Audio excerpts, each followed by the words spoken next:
क्या आप यह जानते हैं?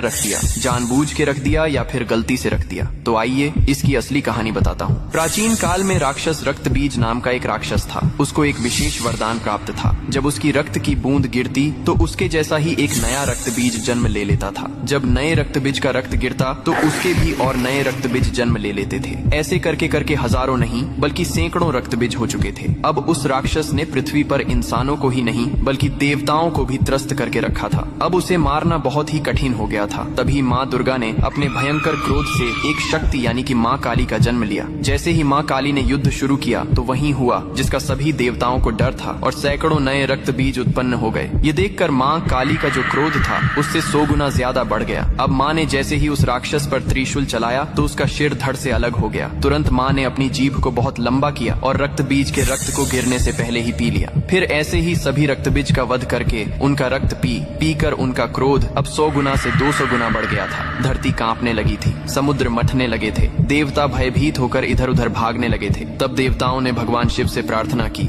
हे महादेव, आप ही माता काली के संताप को शांत कर सकते हैं। शिव ने देवताओं की पुकार सुनी और माँ काली के सामने युद्ध भूमि में पहुंच गए। लेकिन माँ अपने तांडव में इतनी लीन थीं कि उन्होंने शिव को भी नहीं देखा। तभी भगवान शिव ने स्वयं माता के चरणों में लेट गए। जैसे ही माँ काली का पैर अनजाने में शिव के सीने पर पड़ा, तुरंत उनका क्रोध शांत हो गया। उन्होंने नीचे देखा तो अपने प्रिय पति शिव थे। यह देखकर उनकी जीभ शर्मिंदगी से बाहर निकल आई। इसके बाद शिव ने मुस्कुराते हुए कहा, हे माँ, तुम्हारा यह रूप सृष्टि के संतुलन के लिए था, लेकिन यह रूप अब धरती पर बहुत धाम से पूजा जाएगा। यही कारण है कि तस्वीर में और मूर्तियों में माँ काली को शिवजी पर खड़े हुए दिखाया जाता है, जो बहुत ही शुभ माना जाता है।